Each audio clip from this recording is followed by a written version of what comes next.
ফ্রিজে রাখা হয়েছে গরুর মাংস। গোপন সূত্রে এই খবর আসা মাত্রই অ্যাকশন মোডে পুলিশ। বুলডোজার দিয়ে ভেঙে গুড়িয়ে দেওয়া হলো বাড়ি, তাও আবার একটি নয়, পরপর 11টি বাড়ি। ঘটনাটি ঘটেছে ভারতের মধ্যপ্রদেশের মান্দলায়। জানা গেছে ভেঙে দেওয়া বাড়িগুলো সরকারি জমির উপর তৈরি ছিল, এজন্যই সরকারি নির্দেশে পুলিশ গিয়ে বাড়িগুলো গুড়িয়ে দেয়। ঘর থেকে উদ্ধার করা হয় গরুর চামড়া ও হাড়গোড়। স্থানীয় সরকারি পশু চিকিৎসক নিশ্চিত করেছেন যে উদ্ধারকৃত মাংস গরুর। আরও নিশ্চিত হওয়ার জন্য হায়দ্রাবাদে দ্বিতীয়বার ডিএনএ পরীক্ষার জন্য নমুনা পাঠানো হয়েছে। 11 জন অভিযুক্তের মধ্যে একজনকে গ্রেপ্তার করেছে পুলিশ, বাকি 10 জন এখনও পলাতক। উদ্ধার করা হয় 150টিরও বেশি গরু।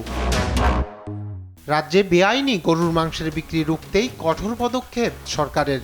মধ্যপ্রদেশে মাছ, মাংস, ডিম বিক্রি নিষিদ্ধ। পাশাপাশি 2012 সালে গোহত্যা প্রতিরোধ আইন কঠোর করা হয়েছে রাজ্যে। ফলে কেউ যদি গোহত্যায় অভিযুক্ত হয় তবে হতে পারে 7 বছর পর্যন্ত সাজা। রায়হান কবির শুভ্র, নিউজ ডেস্ক, দেশ টিভি।